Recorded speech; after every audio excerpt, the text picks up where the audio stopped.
Hello বন্ধুরা, কেমন আছো সবাই? দেখি আজকে তোমাদের দিদিভাই কি রান্না করছে। উনি কি রান্না হচ্ছে? কি তো ভাজা হচ্ছে। আচ্ছা, চিংড়ি মাছের ঝাল হবে, ওই যে পেঁয়াজ কাটা, টমেটো কাটা আর ওই যে চিংড়ি মাছ দিয়ে হবে। ভাজা আছে আর ভাত হচ্ছে। চিংড়ি মাছের ঝাল আর ঢেঁড়স। ঢেঁড়সের তরকারি। দেখতেই পাচ্ছ বন্ধুরা, তোমরা চিংড়ি মাছের ঝাল করবে আর ঢেঁড়সের তরকারি। এই হচ্ছে চিংড়ি মাছ হয়ে গেছে আমাদের, আর একটু বাকি আছে বন্ধুরা। দেখো হয়ে এসছে প্রায়।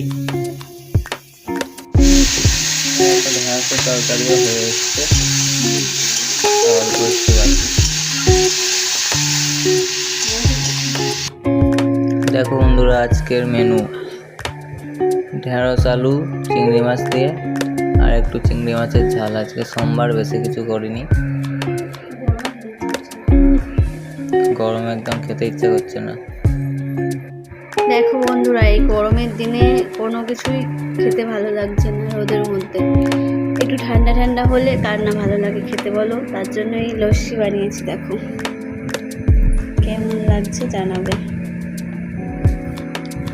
আচ্ছা দেখো, ঠান্ডা ঠান্ডা লস্যি। কে কে খাবে চলে আসো।